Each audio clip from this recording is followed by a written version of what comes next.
Good morning. Good morning. Here in Israel, we are now in the pre-election period called Bechirot, because citizens of Israel have to choose their government. We know that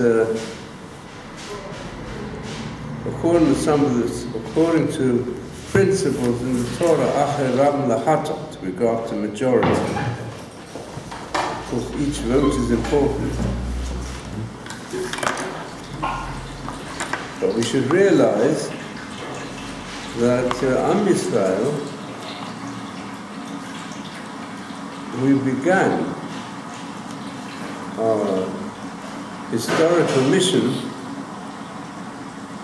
also through Bechirot, through the power of choosing.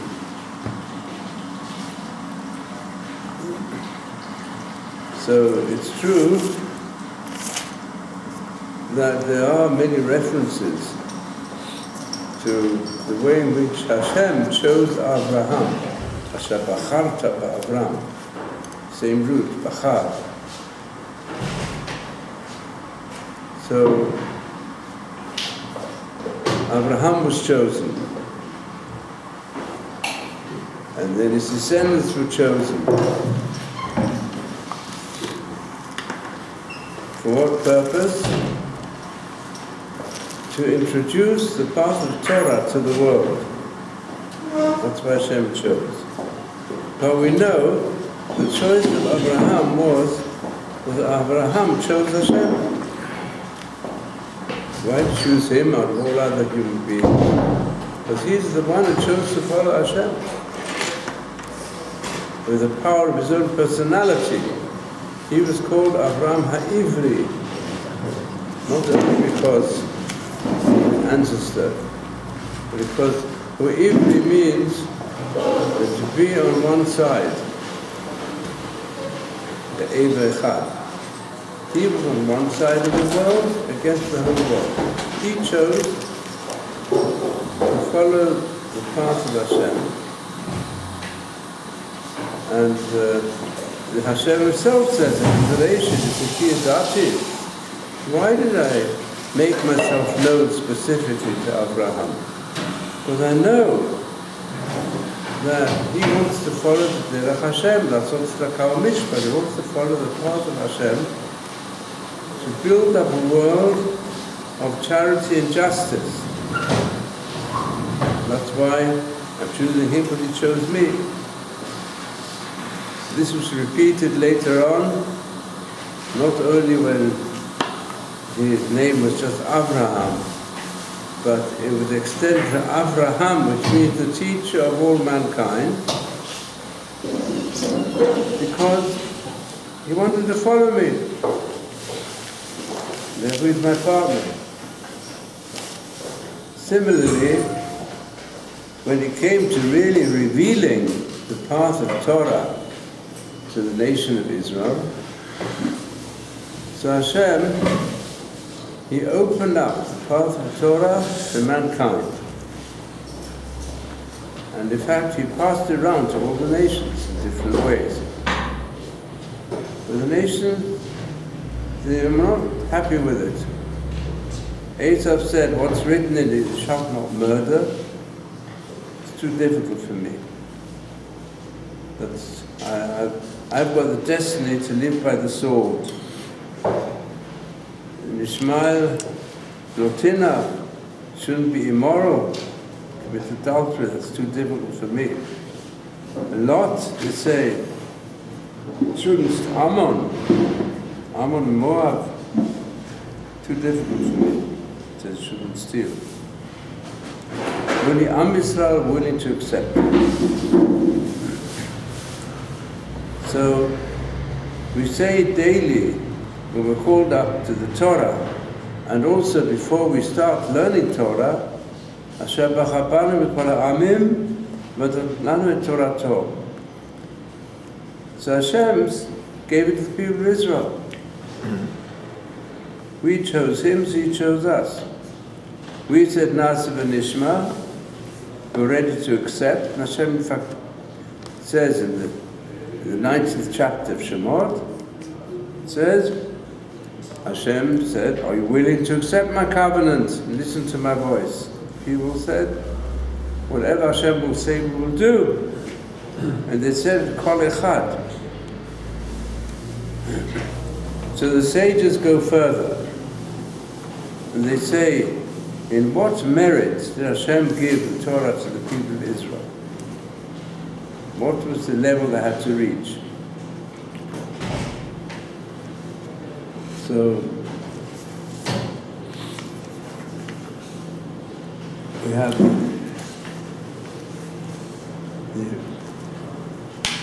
the phrase, if you look,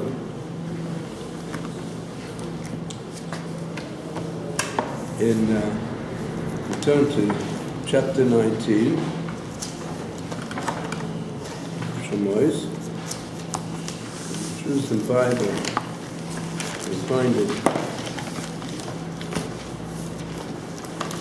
on page 85.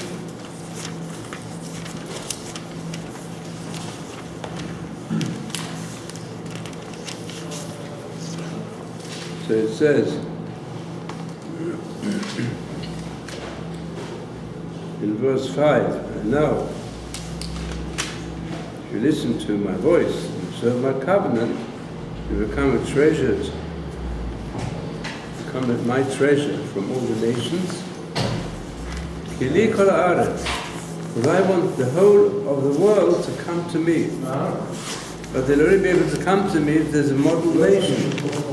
And therefore, you've got to be for me a kingdom of priests and a holy nation, so that you will be able to bring the other nations to me. And where is this hinted at? In which merit did the people receive the Torah? Because it says in verse 2, Vayisum Fidim, that people, Israel, they traveled away from the place where they'd experienced looseness. Rafu Yedem min Torah. They were a bit casual and loose with their actions in attachment to the Torah. It was B'Refidim that Amalek was able to attack them. To fight back and learn to dedicate themselves more strongly to Torah. And then they came to the desert of Sinai. So Vayachanu b'midbar, it says they encamped in the desert. Vayichan sham Yisrael neged ahar. Vayachanu is written in the plural, and then it turns over from plural to singular. And there Am Yisrael encamped opposite the mountain. So when there's a changeover in the middle of the verse, referring in fact to the same situation, there must be some special meaning here. So Rashi says, Vayichan sham Yisrael ki ish echad b'leiv echad. Like one man with one heart. But the other encampments, they were with complaints and with strife. But at this point, the people of Israel were on a very high level. We know also they were reaching to the end of the 7 times 7 weeks they had to count. From the exodus from Egypt to the giving of the Torah. So the highest level was reached when they became like one people. If we go into this more deeply, we see also that the Decalogue is addressed in the singular to the whole people. And one of the reasons is because the people were like one unit. they all felt that each one had to fulfill his mission to make up this high level of being a kingdom of priests, by there being no strife between them, each one recognizing what he has to do and respecting and appreciating what others have to do. And through the unity of all of them, we can reach the highest level. And we need all of them. There's a verse in Tehillim, Yaakov Chevel Nachalato, that Yaakov is the portion, but literally means the rope of his inheritance. A rope or a chain, which is a strong way of connecting things, so that the strength of the chain is in accordance with this the holding on of even the weakest link. They all have to chain themselves together, one with the other.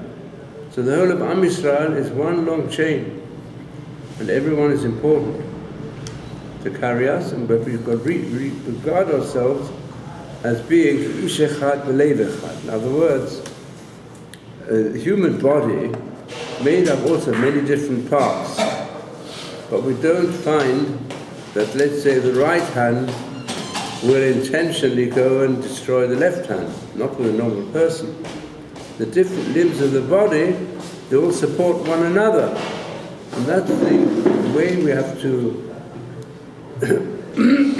reach the unity of our nation, which brings us to the highest level. Now it's interesting, if we go back to the previous parsha, where we find that Paro,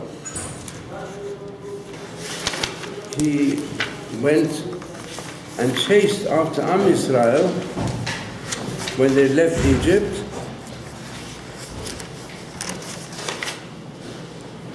and he caught them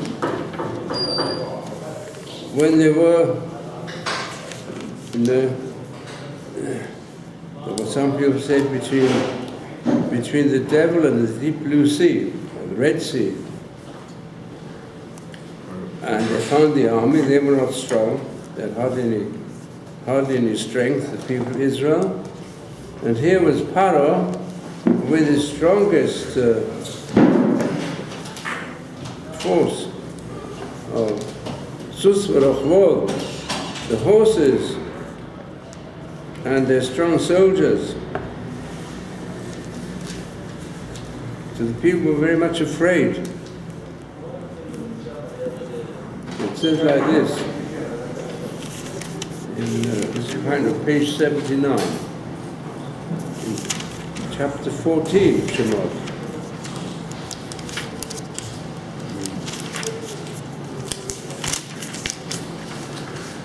What's this?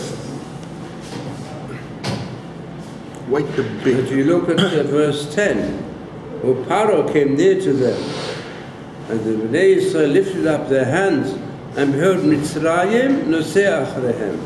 Egypt was traveling after them.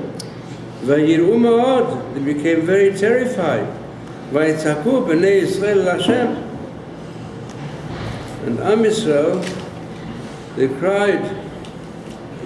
They divided into 4 different groups.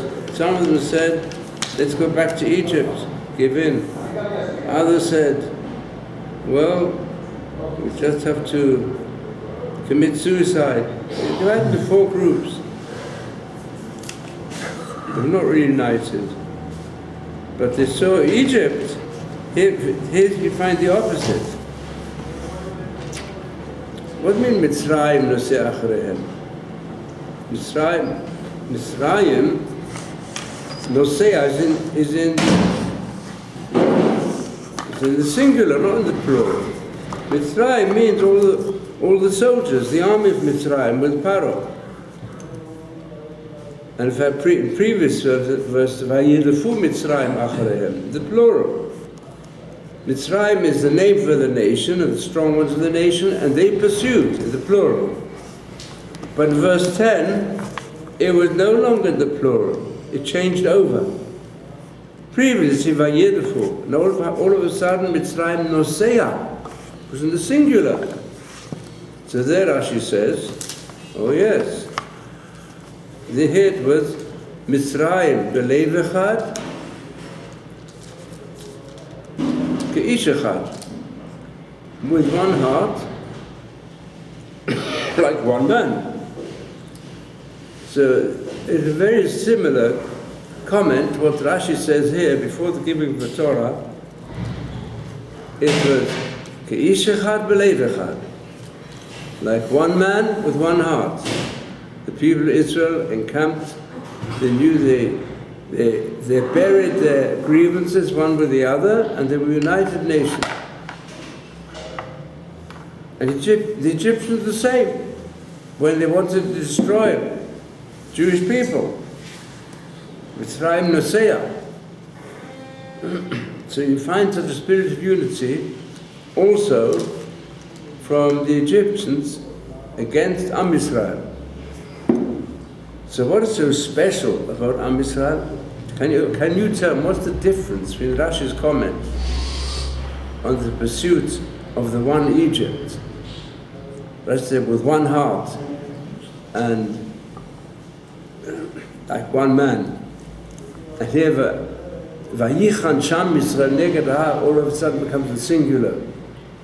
But he also says Ke'ish echad b'lev echad, like one man with one heart.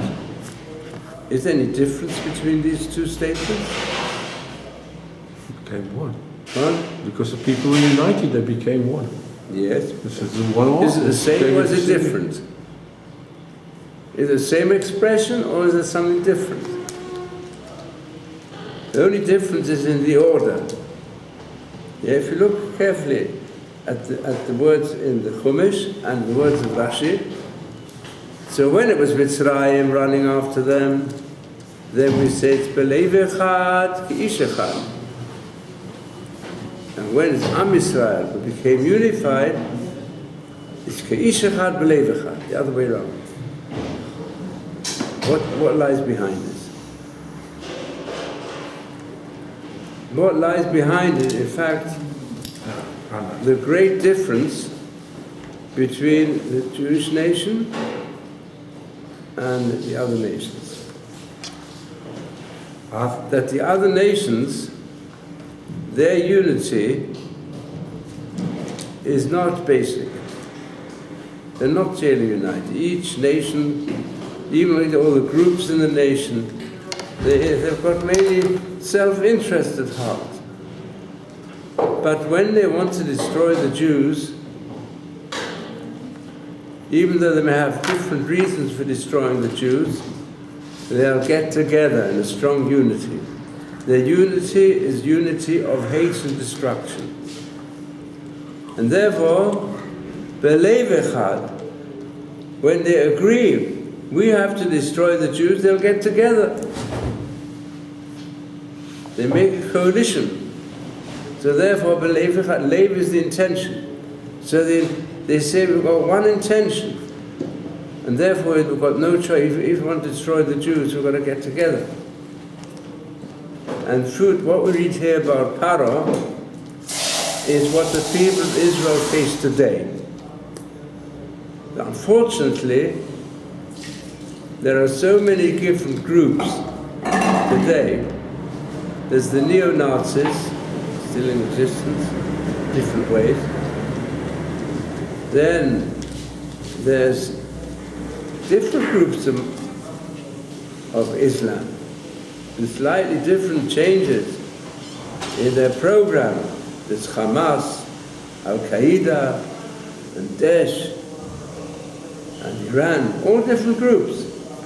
But their common aim, destroy Israel. They get together. Also, neo-Nazis all get together. In other words, because Lev Echad, they've got one heart of they want to destroy the Jewish people, they become united. What is our defense? We've got to go the other way around. We've got to recognize that the Jewish people, at our root, we are a goy echad ba'aretz. We say in Minchon Shabbos. We are a nation echad ba'aretz because our nationhood is based upon the unity of Hashem. We believe there's one God, there's one moral God, and He's given us also a unified life, and He wants us all to learn how to, each person has to unify all the different instincts and talents that he's got in the service of the one God, and all of us together we've got to recognize the whole of Am Yisrael has this purpose. Especially when we say on Shabbos this phrase, Goy Echad Ba'aretz, it's also a special reference to Eretz Israel. In Eretz Israel, we have to create a plan of service of the one God by one people, made of many different parts, but Vayichan Sham Yisrael Neged Ahar. You've got to recognize we became a nation when the Torah was given, and the Torah is constantly being re-given. And it's constantly being re-given also with the assumption that loyal Jews, they will choose to accept the Torah day by day, just like we accepted originally. So I think it's a very important lesson for us. So if you look at it's a very deep parallel. It's Noseach, Mitzrayim Noseach Achreihem. As we know, Egypt is the prototype for the anti-Semitic movement against the people of Israel, which began at our birth in Egypt. I suppose even many of you have seen this. There are many Haggadot of Pesach that will give from Egyptian sources, also sources of Midrashim, many pictures of different forms of torture, enslavement, killings, which took place in Egypt against Am Yisrael at birth, and many of them also bring parallels from the Holocaust, because it's just a continuation of the same pattern. But also, Baruch Hashem, we were saved from the Holocaust. 2/3 of the people were saved. But unfortunately, the black clouds of anti-Semitic movements all over the world are coming back. It's a very difficult situation we're in today. And we see how they're trying to outdo one another, the hostile forces, in removing Torah values from the whole world and the people of Israel, to destroy them. So this means, in this time of Bechira, we have to take a lesson from yesterday's Parsha. Any questions? So then I'll go into a further point, which is that what is so special about the spirit of unity? Vayichan Sham Yisrael Neged Ahar ki ish echad v'lev echad. So the commentators all say that what did they have to learn so much from Sinai? It says they became like one man with one heart opposite the mountain of Sinai, because Sinai represents removal of pride. Just as Moshe Rabbeinu was the most modest person, therefore was the greatest prophet. So Am Yisrael, by learning humility, this brought a spirit of unity. And once they improved their social relationships one with the other, and they gave great respect, they reached this high level. So I'll bring you here from Sefer Haredim. Haredim, he wrote the Sefer concerning the greatness of the mitzvot, and he was one of the great saints and scholars in the golden period of the Tzefat growth of the community after the Inquisition from Spain. So many of them had the fortune to be able to build up this great center. So he said like this, a few things. We find that the Ten Commandments, the Decalogue, is repeated at the beginning of Parshas Kedoshim, where it says also, Ishim Mo V'Yivitim Tziro, Chapsat Shmoro. First it says, Ani Hashem Elokeichem, I am Hashem your God, in the plural, and then it says that every person should respect his mother and father, and you should observe my Shabbatot, but all in the plural. And then it goes on to give a reference to Aseret HaDibur in the plural. In the Aseret HaDibur is all given in the singular. Because, unfortunately, when the Torah was given, there was no separation between Jew and Jew. They created this complete unity. And therefore, the Satan had no power to weaken them. And the Shekhinah came upon the people. But when they became split one from the other, then the Shekhinah goes away. The sin that drives the Shekhinah away is when there is hatred and strife between Jewish people. That's why it says that the total 70 of the members of the family from which Am Yisrael were descended is called Shivim Nafesh. There were 70, but one soul. But when the sense of Esav are counted, it says Nefashot. There were plurality. But Am Yisrael, when there's complete peace between us, then the Shekhinah rests with us. Then we are Goy Echad Ba'aretz. And therefore, every man of Israel should tremble from removing the unity of Hashem to the sin of Sinat China, or Lashon Hara.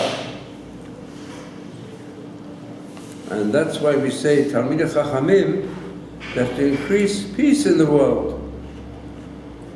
But that brings the Shekhinah. But as soon as there's split, then it becomes weakened. And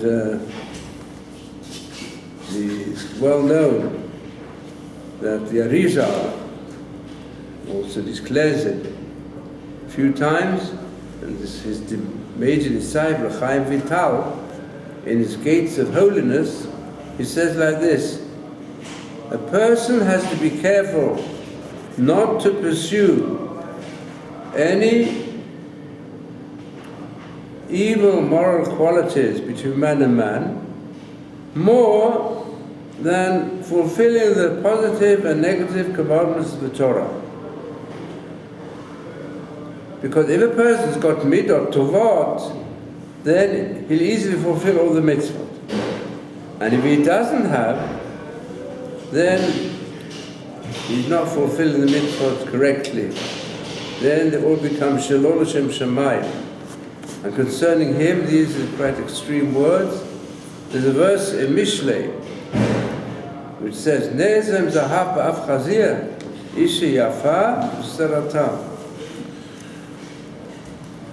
A woman who is beautiful, but she's got a bad character, is like a golden ring in the nose of a swine. And he refers this to Jewish people, but it seems we're keeping the Torah. But if you've got a bad character, then really we're a swine. And whatever you're putting on a mitzvah is more of a camouflage. So we said it's this very extreme expression. Chazal puts it in a positive way also. They say the mitzvot were only given to purify the human character. And that's the importance, very great importance, which is put, especially emphasized today by many of the Gedolim. We all have to learn Musa. We all have to try to improve our character and our behavior between man and man. And we know that the Galut, the first Galut was 70 years, and the second Galut, I'm showing the Galut, not from a Galut Mitzrayim, but a Galut Babel. Destruction of the first Beit HaMikdash was a shorter Galut. So the second Galut, the second Beit HaMikdash, we're still not at the Gula, not finished yet, because of constant machloket. And also the Vilna Gaon says the same thing. Most of the sins have their root in evil qualities, and we have to try to overcome them. And that's the challenge of the age. That's the challenge, especially in times of Bechirot. I find, Bechirot, it's a great test, because they're different personalities which are elected, and they try and find what's wrong with this one, what's wrong with that one, it leads to the Shomara. So that we have to learn. At such a time, the whole choice of Am Yisrael, on account of which we're a nation, is when we chose to fulfill the Torah, and it was given in the merit of Vayichan Sham Yisrael Neged Ahab. We became one nation. We decided we're going to opt for improvement of character and behavior. But the truth is, all this goes back not just to the national aspirations. The Rambam, he goes a bit further. He said, although everything happened concerning Pharaoh and Am Yisrael, as is mentioned in the Chumash, but he says Pharaoh is a model of the power of the Yetzer Hara, which exists with all of us. But para also means to be wild. We've all got a bit of para inside ourselves. We've all got midot that can easily become wild and that cause us to become destructive instead of constructive. They've all got to work on ourselves to improve our behavior and to keep on using the power of choice for good. In fact, when the Chumash says, I've set before you, each one of you, I've set before you, it says life and virtue, death and vice. And you've got to choose life. So we've got a daily test. Are we going to choose life? Are we going to choose to be kind when it's easy to be cruel? Are we going to choose to be peaceful when it's easy to be nasty and destructive? So we've got to keep on the watch to make sure that we put it all in the right direction. So let us hope that having imbibed one of the lessons from yesterday's Parsha, it will accompany us throughout the year. Any questions or comments?